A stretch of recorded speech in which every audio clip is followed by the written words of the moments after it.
Welcome to the Super Spectrum. I'm Bear Truth. Tonight I will review Killer's Kiss for the last day of Taurus season, as it is the second episode in our Kubrick series on the Zodiac. Hope you all enjoy.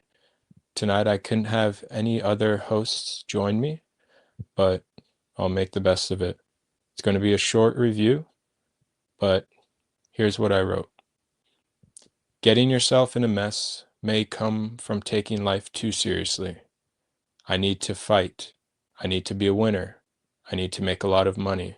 I need a woman. Do we really need to take any of these things so seriously? Are these things what will make us happy, whole, and complete? Do these things really matter?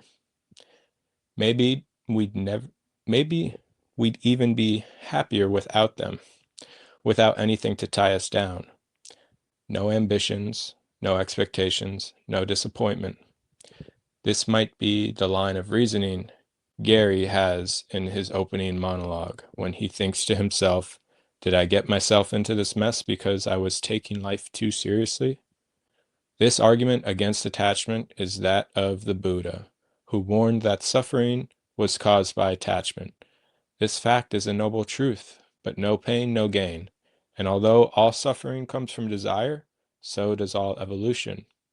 By the end, the film's main character, both of them, main characters, have suffered, but they have also evolved and found that attachment can not only bring suffering, but evolution, and the greatest happiness of all, that which comes from unity with another. These intellectually high themes of life and love get to the bottom of all existence, even though the film's plot is grounded in the mundane world, just as the film was practical in serving its purpose of getting Kubrick's feet wet in the industry. These Taurian traits of being grounded and practical really show that this film is deeper, smarter, and even stronger than Tauruses are often given credit for. Proof that simple can be smart and that true strength lies within. And sometimes that's hard to see at first. I added that last note because at first I didn't see that this film was so deep or as strong in his lineup as I had thought, but it was right under the surface, like it always is. The depth is everywhere you look. That's why sometimes it's hard to miss. But yeah, I don't want, at risk of sounding vapid. Um, I'm trying to make some good analogies and metaphors here, but yeah, the movie it really is deep, even though it's a very simple plot. And in that first monologue, the character describes everything that the movie is going to be about. That idea that, you know, is reaching for the stars or, trying to obtain happiness. Is that really going to make us happy? Or is it only bring suffering? But by the end, we find out that it can bring happiness. And it's all about balancing the juggling that juggling act of attachment. Okay, and everything that comes along with them. So really, all I want to say on that, this film is great.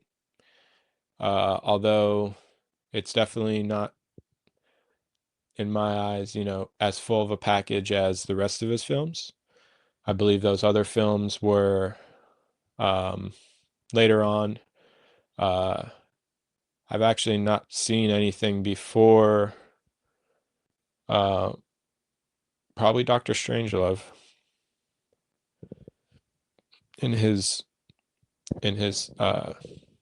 filmography, and that film is deep on many levels. But I don't think that this film isn't deep, like I said before. It's doesn't have the all of the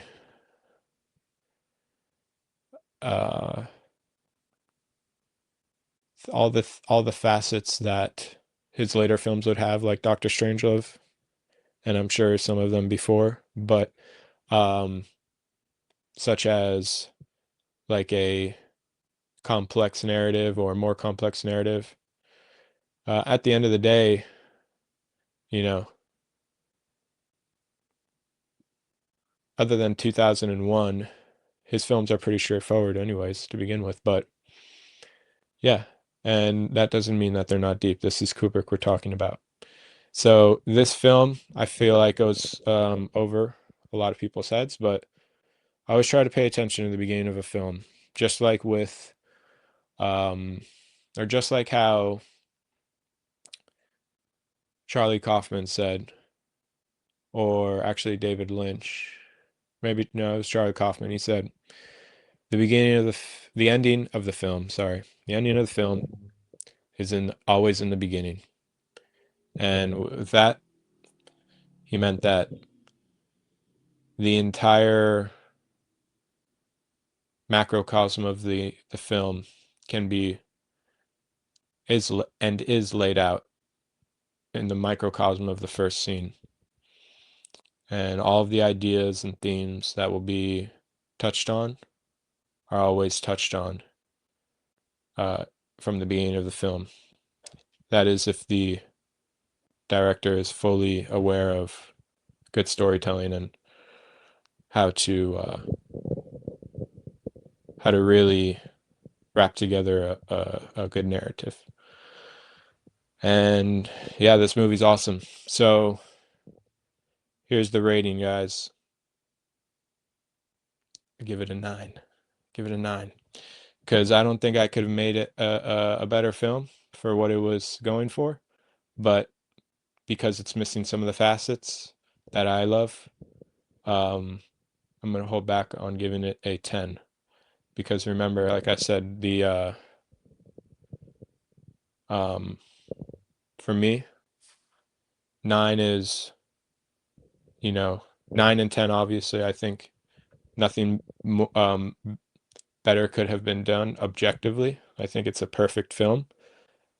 Just the only thing that pushed it over to a 10 is going to be subjective for me.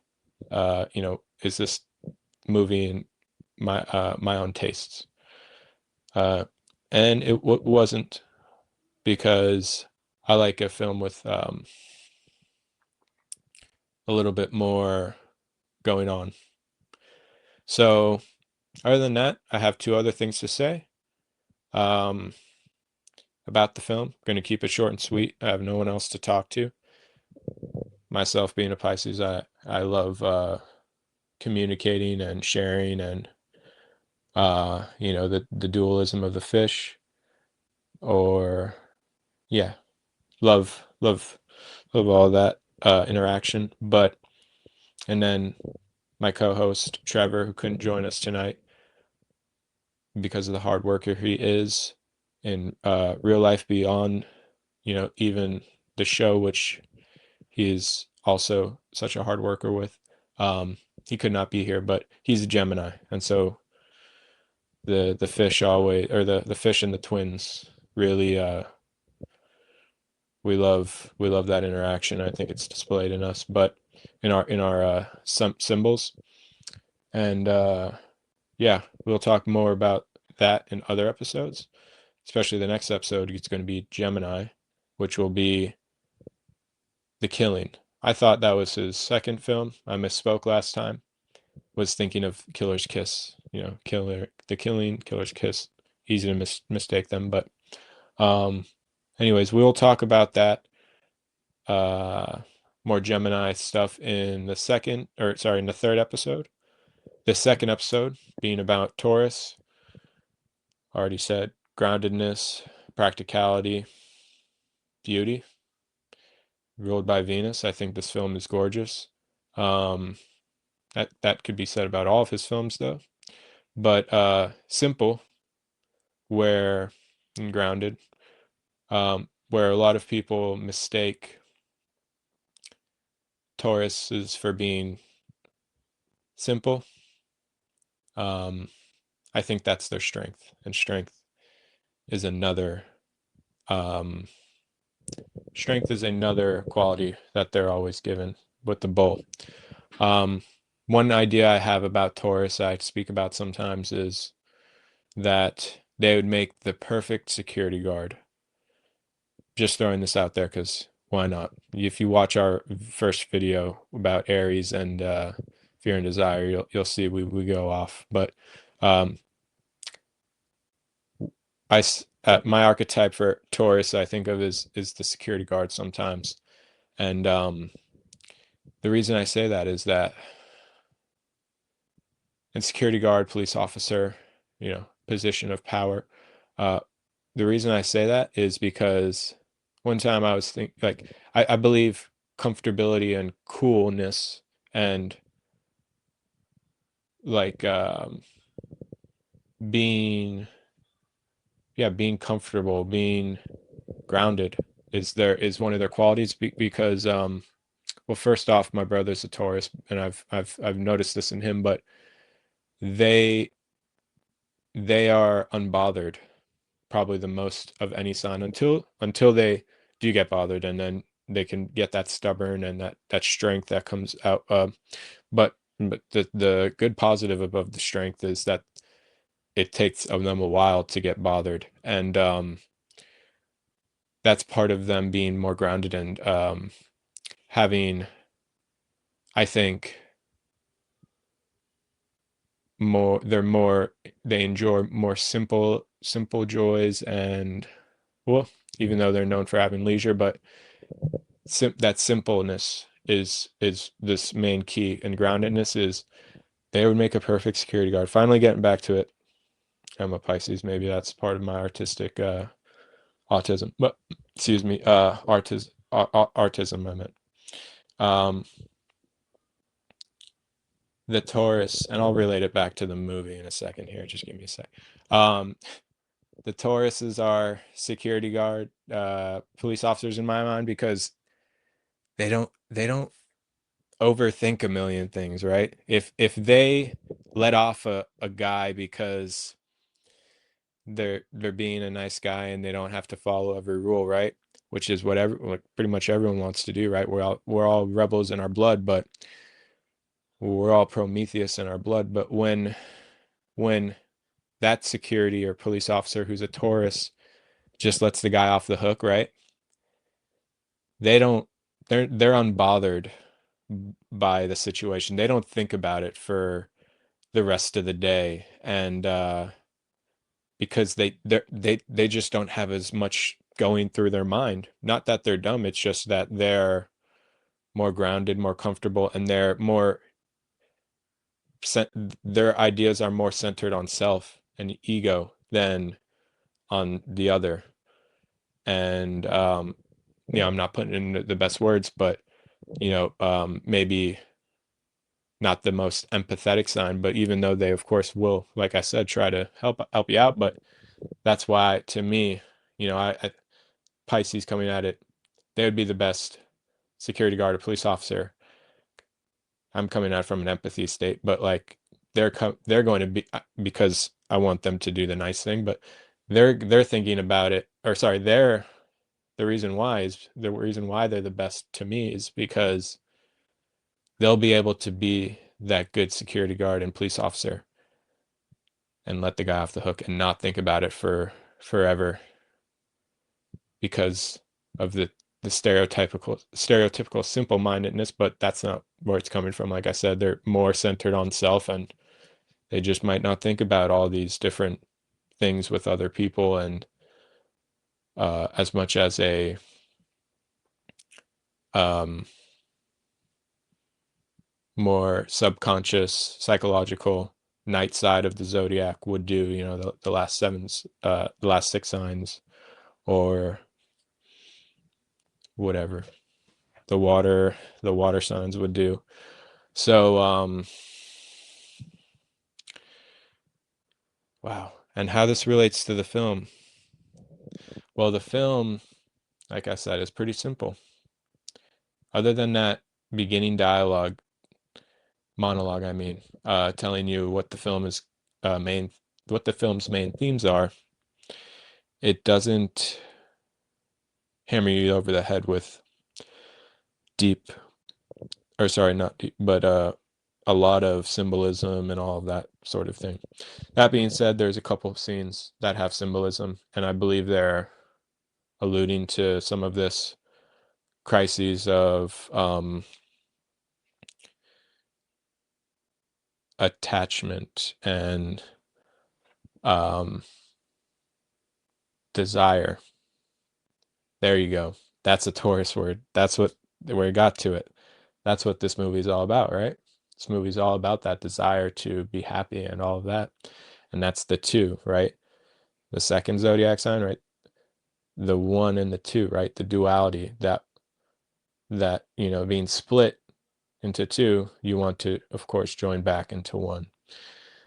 Um, and that's what duality brings. And that's where desire comes from. So these two things, wow. Two other notes that I have. Come on, guys. Couldn't have written this if I tried, but I did. But I didn't choose to make it like this. All right, so before you think I'm crazy, this is why I do better with multiple people to speak with. Let's go on to those other two things. So one was, I wrote it, the fez hat wearing trickster twin thieves in the film are just as much to blame for the suffering in the film as is desire of the main character.